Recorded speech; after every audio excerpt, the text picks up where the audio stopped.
Esta é mais uma produção da Federação Espírita Pernambucana, para você que curte podcasts.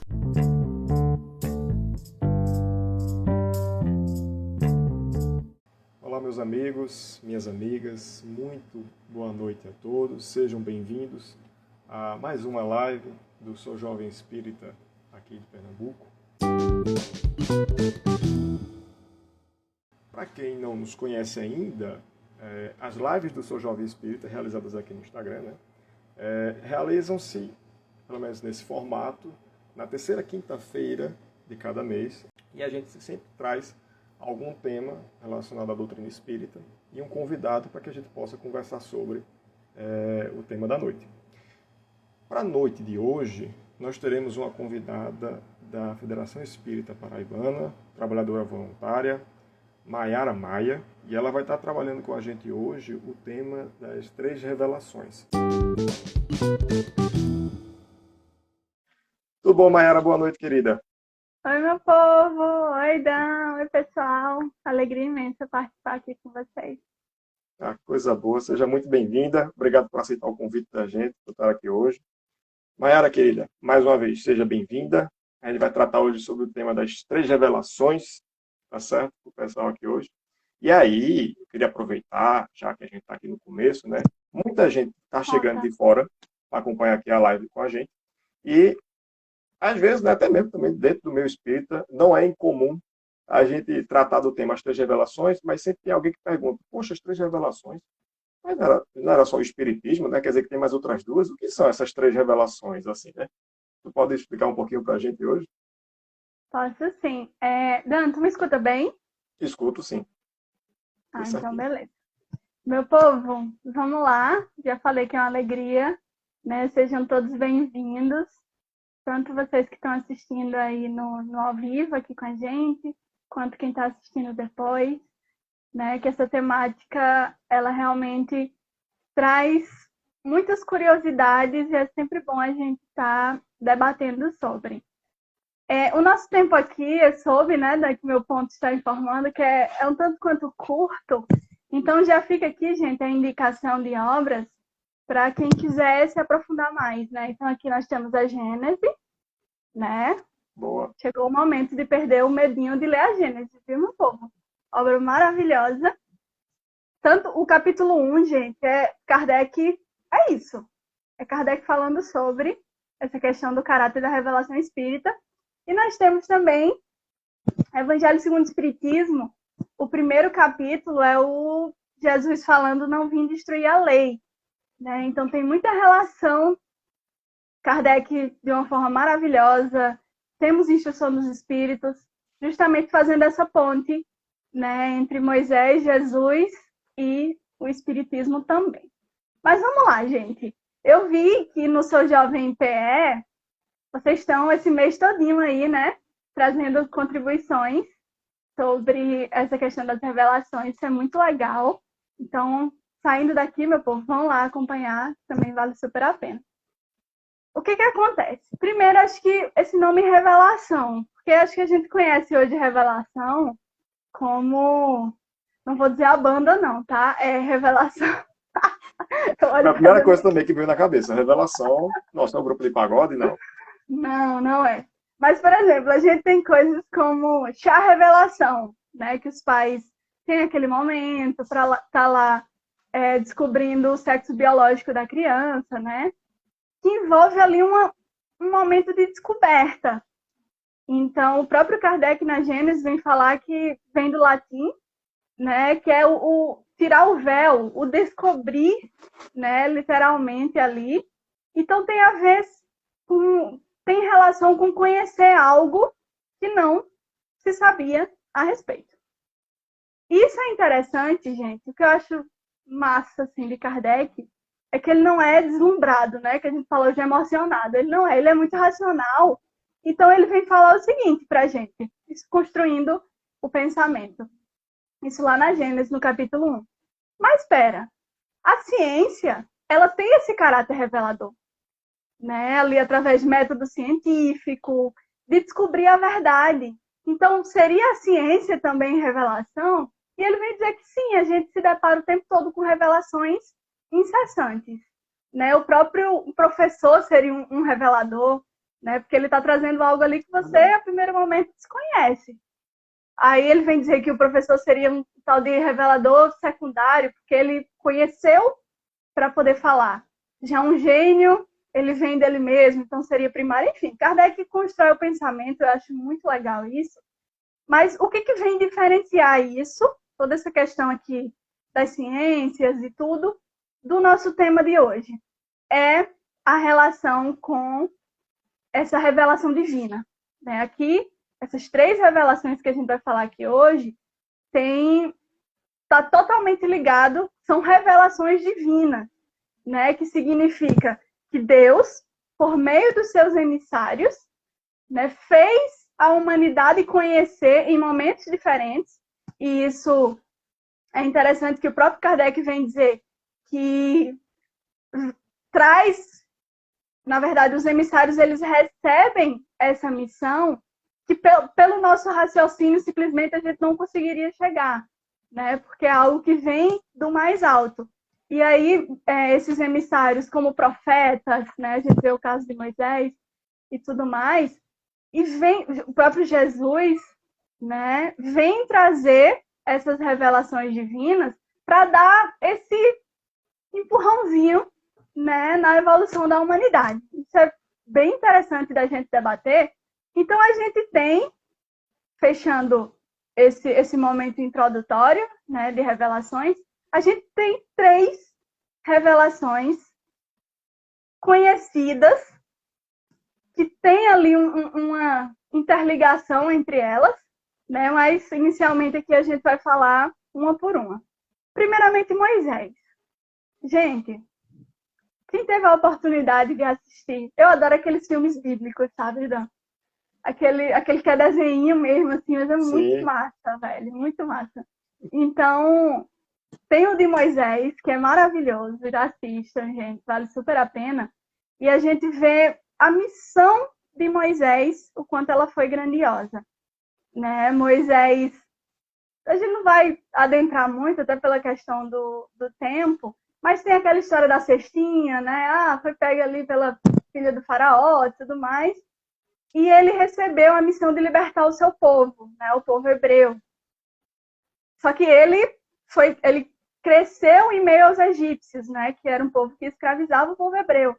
Então, recebeu a missão e você imagina você ter uma missão de conduzir um povo, né? E um povo que por muito tempo foi escravizado, porque a gente sabe a história, né, do povo hebreu, que virou povo judeu, uma história assim, de muita luta.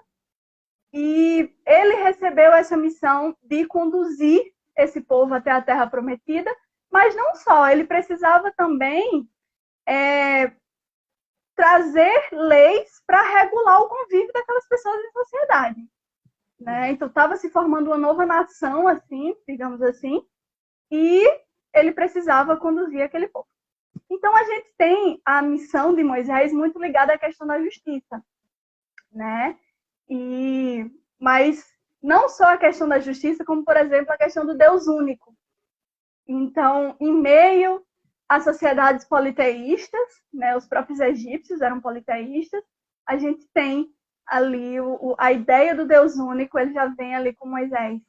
Né? Então, é algo muito forte e que a gente vê que foi aproveitado, digamos assim, nas outras, né? E o aspecto da justiça muito forte também, porque você imagine que antigamente você, por exemplo, eu roubava um animal teu, daí tu podia chegar lá, me matar toda a minha família.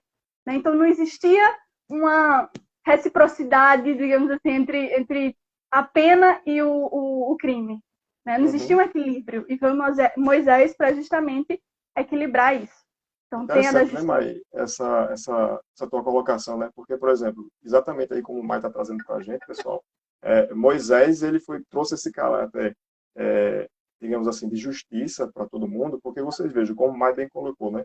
Você tem um emissário de Deus que foi responsável por libertar o povo hebreu, né, da escravidão egípcia, mas aí ele se depara com a sociedade que estava naquela época, naquelas condições, carente, digamos assim, de direcionamento, entre aspas, jurídico, vamos colocar assim nesse termo, né?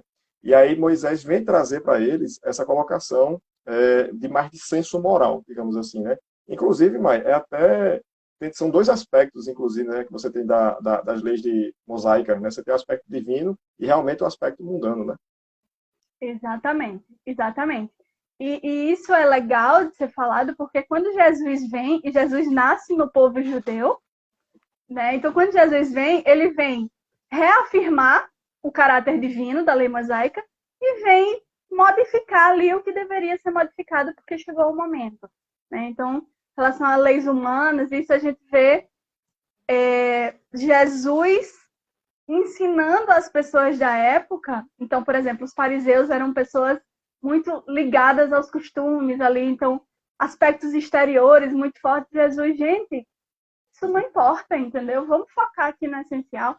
Então, tem essas questões. O que é para ser mantido é o divino, a gente sabe, o Espiritismo ensina que a lei divina ela é imutável, né? Mas a lei humana ela evolui à medida que a sociedade evolui, porque é um reflexo, né, da própria sociedade. Então, primeira revelação, Moisés. Segunda, Jesus, maravilhoso, né? Ai, Jesus, sério. nosso querido. Nosso querido 10/10, tudo incrível. E que vem ensinar pra gente, né, o amor no sentido mais profundo do termo, né? Mas o que eu acho assim mais belo da trajetória do Cristo, tudo, né? Mas assim, o fato dele ter vindo, ele enquanto governador planetário, ele veio, né, encarnou, esteve junto às pessoas.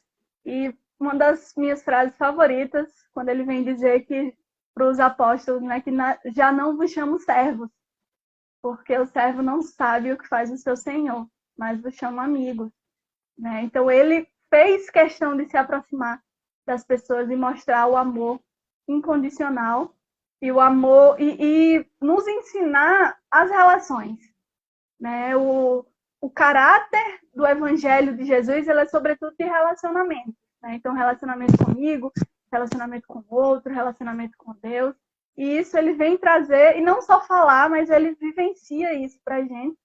E além de tudo, essa figura de Deus, ele traz um Deus diferenciado, né? Um Deus diferente ali do aspecto mosaico, que teve a sua importância, porque, por exemplo, para Moisés, ele ter voz, ele tinha que falar em nome de Deus, né? Isso é um retrato de uma época. É E verdade, você está... Opa, desculpa, pode falar. Não, fala aí. Não, justamente, né, esse contexto aí que mais trouxe para a gente, né, porque justamente, né, a gente tem aquela imagem de Moisés, a imagem que Moisés traz de Deus, né, para o povo hebreu na época, né, que você vê Elohim, El Shaddai, né, você tem aquele Deus, a imagem de Deus Todo-Poderoso, Deus Senhor dos Exércitos, né, então tipo, você tem um Deus mais rígido, mais rigoroso, aí entra Jesus, um bom tempo depois, né? Eu não vou lembrar precisamente quanto tempo de Moisés para Jesus, mas você vê Jesus um tempo depois e dizendo, né? Não, gente, eu não vim destruir a lei. O amor, na verdade, tudo está contido ali nos profetas. Agora, o que eu venho trazer para vocês aqui é o amor e essa imagem de Deus, não mais como Elohim, Senhor dos Exércitos, mas um Deus Abba, né? Um Deus Pai. Então, aquele Painho, pai né? amoroso, exatamente, painho, né? Diz, gente, vocês são meus irmãos e a gente tem painho que está aqui acompanhando a gente. Exatamente. Então, foi necessário na época de Moisés, né? Até por, você imagina, um povo, como é que eles iam aceitar esse lado amoroso de Deus, né? Num contexto ali de profundas guerras, de profundos embates. Então, não ia ter esse poder, né? Mas aí vem Jesus como esse Messias, Cordeiro de Deus, né? As pessoas esperavam um Messias que vinha libertar o povo judeu. Que agora, nesse momento de Jesus, está sob a dominação do Império Romano, né? Mas aí vem Jesus com todo esse caráter amoroso, pacífico e nunca passivo, né? A todo momento ali ensinando. Então, Era o outros amor em ensinamentos ação, aí né? para o amor em ação. Ai, gente, leiam o Evangelho. Se Gente, aprofundem nisso. Vou puxar de novo o que Mai falou para a gente aqui no começo da conversa, viu? Todas as informações aqui estão contidas que a gente está falando dentro do Evangelho segundo o Espiritismo, né? Inclusive, o tópico da conversa de hoje já é tratado no primeiro capítulo, Não Vim Destruir a Lei, mas daqui a pouco vai falar um pouquinho para a gente essa conexão do Espiritismo com essa fala de Jesus. E a Gênese, Evangelho segundo o Espiritismo, vamos ler as obras aí de Kardec e a gente vai encontrar todas essas informações e vai despertar a curiosidade da gente para outras coisas também. Gente, vale super a pena. Só vão e depois vocês contam pra gente, né, o quanto foi transformador esse momento. Então, a gente tem Jesus em toda a sua trajetória, segundo a revelação, e a gente tem o Espiritismo, né, que vem também resgatar Jesus, como eu falei, existe um caráter de continuidade aí, né? Não é aquilo de geração, de que, tipo, começou aqui, terminou ali, a geração de Jesus foi de tal ano a tal ano, e agora não é assim, né? Existe uma continuidade. Desculpa, mas é interessante até notar justamente esse ponto que você falou, né? Da continuidade. Quer dizer, a gente tem no princípio com Moisés um povo mais indisciplinado, entre aspas, que precisa daquela rigidez. Depois que você tem aquela disciplina religiosa, entra Jesus com o amor, e a partir desse tempo todinho, que a gente, como Kardec próprio fala, né, existe uma construção do esclarecimento e o desenvolvimento do raciocínio humano, chega o Espiritismo para completar essas revelações para a gente. Exatamente. Tem até uma pergunta no Livro dos Espíritos, eu acho que é a 627, eu acho. Mas basicamente, Kardec pergunta, mas as leis divinas não estão na consciência, né, do ser? Por que os espíritos precisam vir para ensinar? Né? Eu acho bem interessante que as dúvidas de Kardec são as dúvidas da gente, realmente. Então, a gente já viu que as leis divinas estão na consciência. Qual é a importância de vir os espíritos para estar falando para a gente, né? E aí, a espiritualidade vem dizer que os homens, os seres, eles esqueceram, né? E foi necessário, é necessário, né, que eles sejam lembrados daquilo. E aí vem os espíritos para dar esse ensinamento. E assim, como o Dan falou, existe um lapso temporal aí entre Jesus e o Espiritismo, né? E desenvolvimento da racionalidade, né? Do intelecto, de tudo mais. E eu acho que não por acaso, com certeza não por acaso, mas agora a gente não tem a revelação fixada em uma pessoa. Não é personalista, né? Não é Kardec, é o ensino dos espíritos. Né? Vejam só a responsabilidade se fosse guiado por uma pessoa só. Então, vem a espiritualidade agora de uma forma coletiva, como o conhecimento ele deve ser, né? Porque quando algo é verdade, ela emerge dos mais diversos locais, não vem só, chegou ali na casa de Daniel, porque Daniel é o escolhido, e não sei se viu, Dan? Não, acho que ainda não. Uma encarnação futura, quem sabe? Bem para frente.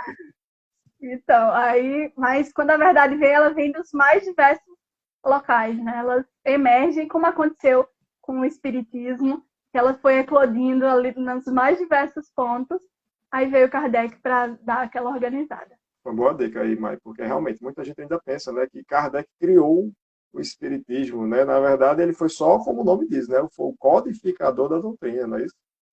Exatamente. Gente, as coisas já existiam. O Espiritismo, o próprio Kardec vem dizer que o Espiritismo está na natureza, né? Não pertence aos espíritas.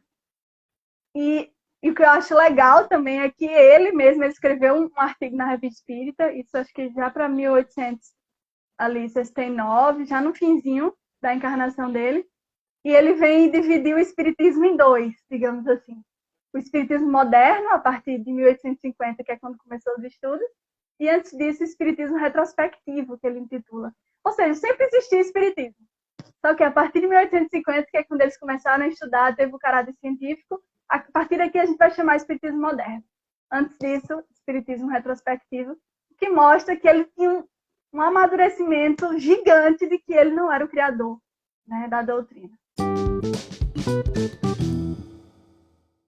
Maia, agora me conta uma coisa. Tu falasse bem aí de cada uma delas particularmente, qual tu acha que seria o elo de ligação, digamos, elo de ligação, veja só, eu sendo redundante aqui, né?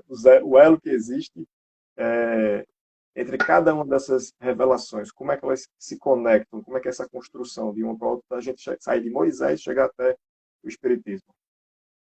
Menina, eu tava pensando que tu ia me perguntar qual era a mais importante dela. Eu já tava aqui, Senhor. Se você conseguir responder essa pergunta, eu só não sei se tem tempo, mas fica aí também. Ai, Jesus. Ai, ufa, vamos lá. Gente, existe, como a gente falou, existe uma continuidade de uma revelação para outra. Então, isso é muito claro, por exemplo, na revelação de Jesus, do amor, ele resgata de Moisés o tempo inteiro. Né? A gente vai ver o tempo todo ele dizendo, ou citando realmente aspectos da lei mosaica, porque é atribuído a Moisés a escrita dos 5 livros, né? Do Pentateuco. Como fala, o Pentateuco da lei mosaica, que vai... A gente tem Gênesis, Êxodo, Levítico, Deuteronômio e Números. Isso. E Números. Exatamente. Então a gente tem esses 5. E aí Jesus o tempo todo está resgatando. Então, por exemplo, até o amar a Deus sobre todas as coisas e ao próximo como a si mesmo, que a gente acha que foi algo que Jesus que trouxe, ele resgatou Levítico e Deuteronômio. Sabe? Então, ele está ali o tempo todo trabalhando em cima, né, das leis mosaicas. E fazendo, obviamente, essa diferenciação que a gente já falou, resgatando o que é de Deus, né? O aspecto ali divino da lei. E dizendo, gente, essa parte aqui, condenando tanto aspectos exteriores, né, quanto as falsas interpretações que a gente sabe que até hoje elas existem. Então, inclusive... Eita, desculpa, posso falar? Não, eu falo? Inclusive, teve uma que tu falou agora, realmente, essa questão dessas práticas exteriores, né? Que tem aquela, se não me engano, tem uma passagem, né, que os apóstolos comem sem lavar as mãos, né? E aí, se não me engano, os fariseus criticam. Aí Jesus fala, né, mal não é o que entra na boca, mas o que sai, porque é do que o coração está cheio, não é isso? Exatamente. Essa é uma muito forte. Obviamente, que Jesus não estava dizendo que não era para manter a higiene em dia, não, né?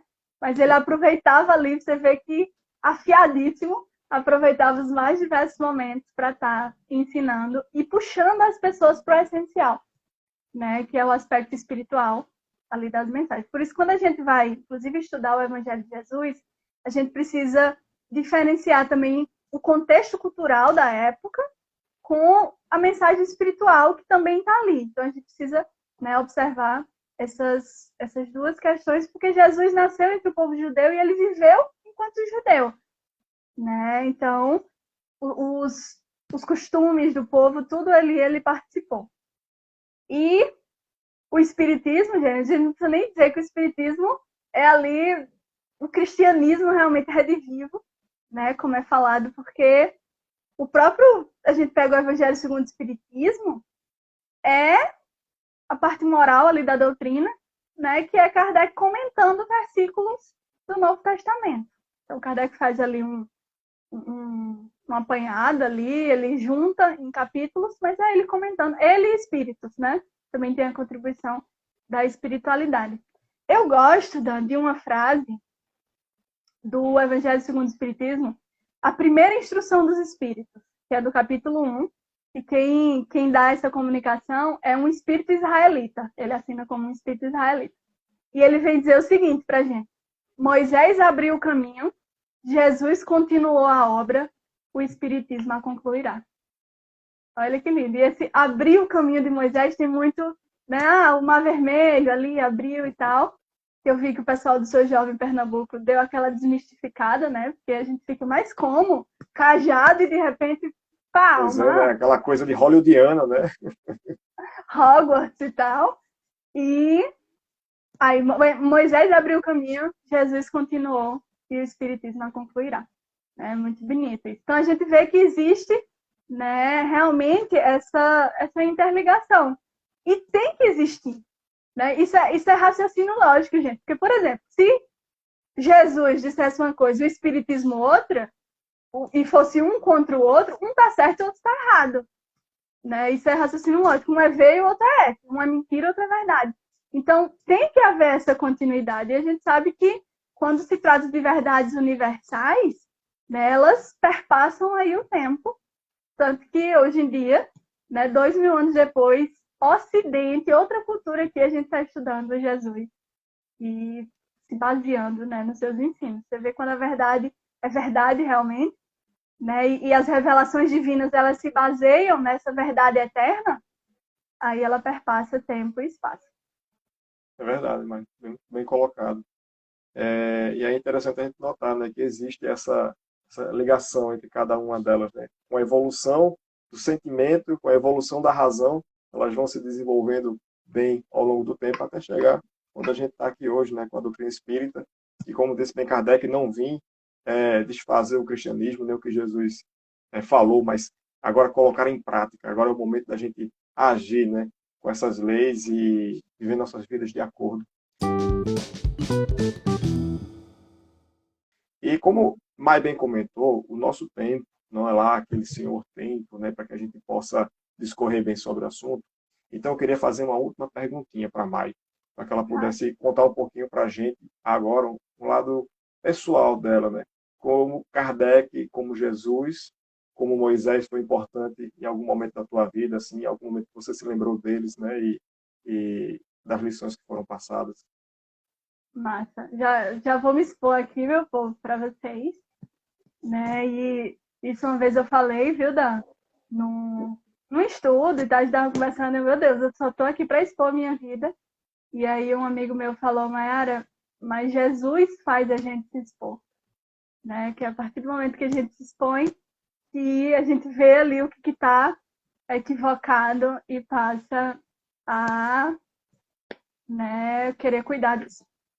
Dan, antes de entrar nisso, eu queria só ressaltar um itemzinho que sempre me chama muita atenção quando a gente vem trazer a questão do espiritismo enquanto terceira revelação, sabe? Porque a gente sabe ainda das nossas dificuldades, né? E esse título de terceira revelação pode fazer, como faz, algumas pessoas se acharem, né, no sentido de orgulho mesmo, por professar a fé espírita, porque terceira revelação, e até se achar superior perante as outras, né, religiões e tudo mais. E, gente, a gente precisa ter muito cuidado, né, com relação a isso, porque, primeiro, que não deveria ser assim, não deveria a gente nem se achar superior e também nem inferior, porque evoluções elas não se comparam, né? Mas eu encaro da seguinte forma, Dan. Existem pessoas que só com a lei de Moisés elas já conseguiram alçar voos espirituais. Então a gente vê, por exemplo, isso para mim é muito forte, o caso de Estevão no Paulo Estevão. Estevão antes de ser Estevão, né? Estevão ainda enquanto Gesiel. Você vê um Gesiel ali que ele com a lei mosaica, você vê um Gesiel de uma condição espiritual gigante, né? E ele não conhecia Jesus, é como a gente diz, que ele era cristão sem conhecer o cristianismo, né? Então, as ações dele, a conduta, o quanto aquele cara, as vivências, as experiências que ele teve que passar, né? Enfim, leiam Paulo Estevão, tá? E se apaixonem por Gesiel barra Estevão. Então, há pessoas que só com a lei mosaica já alçaram voos espirituais. Há pessoas que lei mosaica e a de Jesus, e com isso já ganharam também, alçaram voos. A gente vê o caso dos próprios apóstolos, os personagens do cristianismo, né, nascente ali, a gente vê diversos, as transformações, a própria transformação de Simão Pedro, né, que Simão Pedro é um ali no Novo Testamento. Quando a gente vê Paulo Estevão, que é ali o Ato dos Apóstolos, você vê um Simão Pedro transformado, né, com a mensagem de Jesus. Então, há quem também, ele, com a de Jesus, já vai.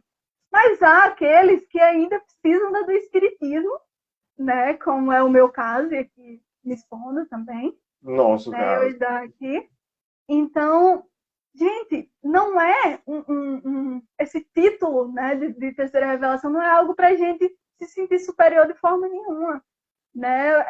É aproveitar esse instrumento do espiritismo para sermos pessoas melhores, sabe? A gente precisa e parar de se comparar com as outras pessoas, né? Que comparações não levam a nada. A gente precisa estar se olhando o tempo todo e aprendendo com o outro. Adorei essa tua colocação, mas porque justamente uma coisa que eu gosto de falar bastante, principalmente com alguns amigos meus, né? Assim, dentro do meu espírito também, é que a caminhada que a gente tem é coletiva, né? Mas a jornada ela é individual.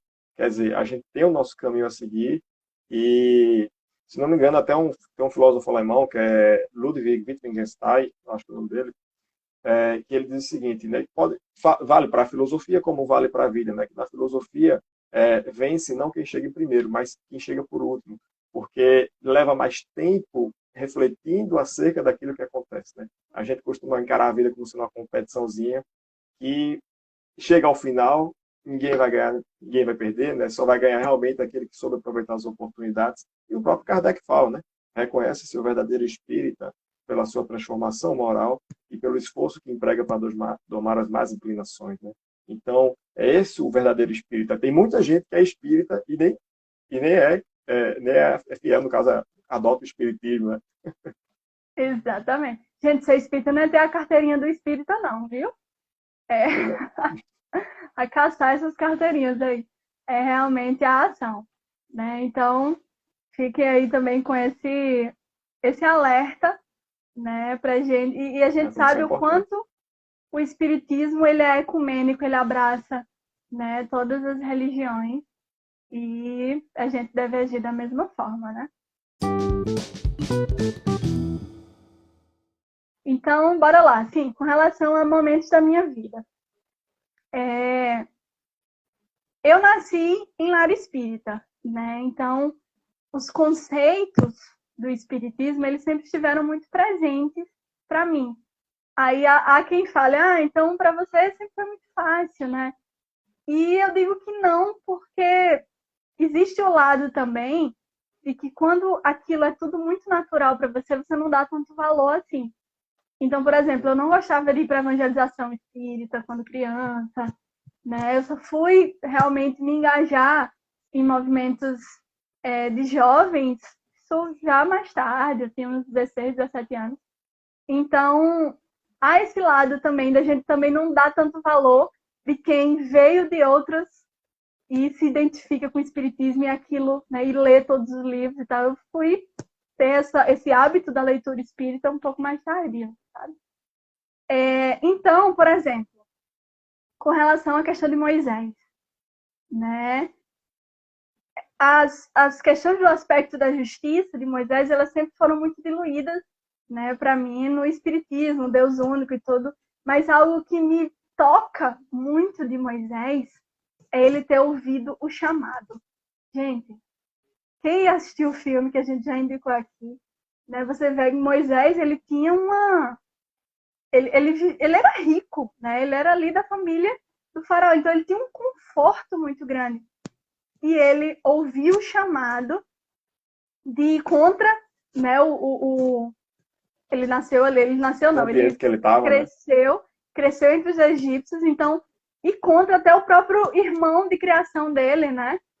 E libertar o povo. Então você vê que ele ouviu esse chamado e a gente tende muito a querer ficar em zonas de conforto e não ouvir esse chamado do Cristo, aonde quer que a gente, que necessitem da gente, né? Então isso me toca muito e eu tenho refletido muito, até quem quiser se aprofundar nisso, existe o capítulo 12 do livro Boa Nova, que é Amor e Renúncia.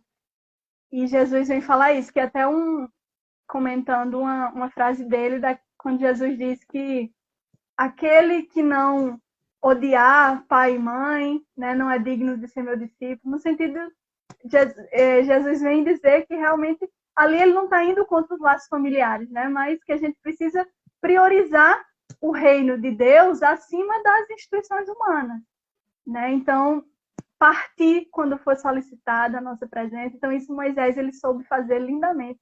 Isso me toca muito e eu tenho refletido muito sobre isso. Com relação a Jesus, gente, eu sou apaixonada, né, pelo Novo Testamento. Eu sempre trago assim nas falas coisas que me tocam da mensagem de Jesus, mas uma das dos pontos chaves para mim, e que a grande contribuição do Cristo é a do amar os inimigos, sabe, Dan? Porque Jesus mesmo diz, ouvistes o que foi dito, né? Resgatando ali a lei de Moisés. Amai os vossos amigos e odiai os vossos inimigos. Eu, porém, vos digo, amai os vossos inimigos, fazei o bem àqueles que vos perseguem e vos caluniam. Gente, tem coisa mais difícil do que isso. Fazer o bem a quem persegue e calunia. Verdade. Jesus, me deixa quieta aqui, né? Na minha, pelo menos, fazer o bem é tipo... E principalmente a gente sabe que quando a gente se decepciona com alguém, a dor ela é muito forte, porque ninguém se decepciona de uma pessoa que você não esperava muito, né? E normalmente é uma pessoa muito próxima. Então, quando a pessoa tem uma expectativa frustrada, aí é de muita dor. Então, estudar Jesus me ajuda nas minhas relações diárias, e isso tanto em família, quanto em questão de amizade, de tudo, sabe? E me ajuda demais, demais, demais. E, por fim, né, do Espiritismo, o Espiritismo vem trazer aquele aspecto, Jesus já trouxe a vida futura, né, mas o Espiritismo vem realmente detalhar e trazer de uma forma muito clara para a gente duas coisas que me chamam muito. A primeira são as leis morais, né? Kardec teve esse trabalho, gente, de reunir em capítulos. Ele disse assim, pessoal, tá aqui, ó. Tá aqui na mãozinha de vocês, mastigadinho, né? Tá aqui e façam bom uso disso. Então, e uma outra coisa que eu aprendi muito no Espiritismo, que o Espiritismo ele traz a responsabilidade para você, né, dos atos. Então, por exemplo, a gente, quando pega a lei mosaica, o perdão quem dava era Deus. Né? Então, você cometia algum ato, você fazia ali o sacrifício de algum animal, ou, enfim, levava até o templo, né? A depender do que você tinha feito também, enfim. Que era uma forma de você se quitar ali com as leis divinas.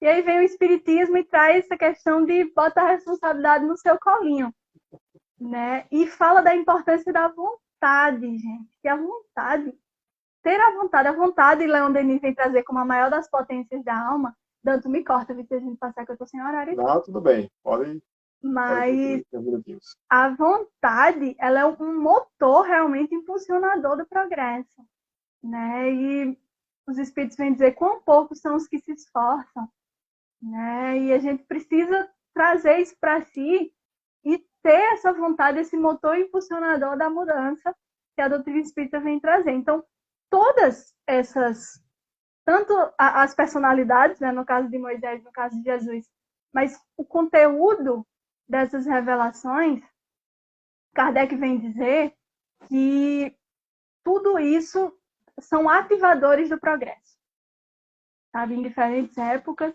e tal, são ativadores do progresso. Mas ele faz um adendo que eu gostaria de trazer para vocês, é o último capítulo, é o último parágrafo do primeiro capítulo da Gênesis. Ele vem dizer o seguinte, porque, gente, Kardec pensa em tudo, sério. Ele vem dizer o seguinte, as pessoas vão receber a revelação divina, mas elas não vão ter trabalho nenhum com isso, né? Vai ficar só sentadinha aqui esperando, a revelação divina vem e elas seguem a vida, né? Então ele finaliza o capítulo dizendo o seguinte, que a revelação, ela tem por objeto pôr o homem na posse das verdades, né? A gente falou aqui da importância que isso está tudo relacionado à revelação divina, a verdade eterna é um balizador disso, né? Que ele não poderia adquirir por si mesmo com vistas a ativar o seu progresso. Só que aí ele vem dizer que essas verdades, elas se limitam a princípios fundamentais, destinados a colocar o ser no caminho das pesquisas e não de conduzi-lo passivamente. Então, vem a revelação, mas ela não vem toda prontinha assim não, né? Ela tem esse caráter de impulsionar o ser para o estudo, para a pesquisa, né? E não ele ficar ali recebendo passivamente. Progresso. Né? São balizas. Oi? Progresso, na lei de progresso.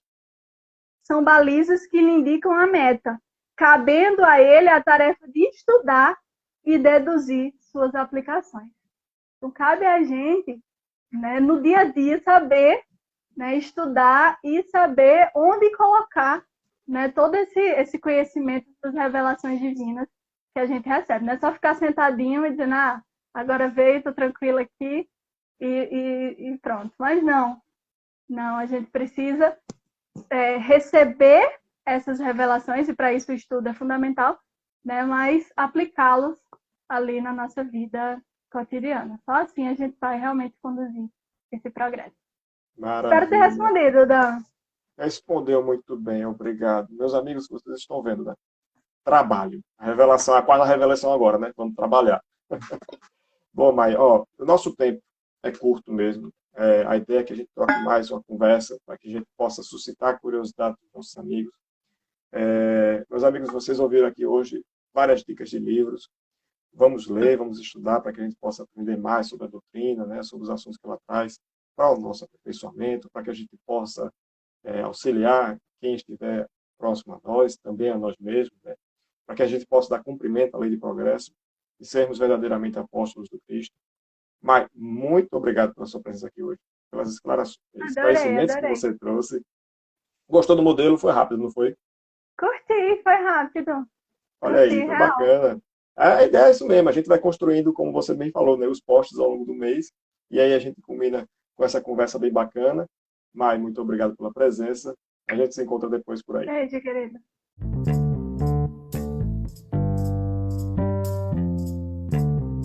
Você ouviu o podcast da Federação Espírita Pernambucana.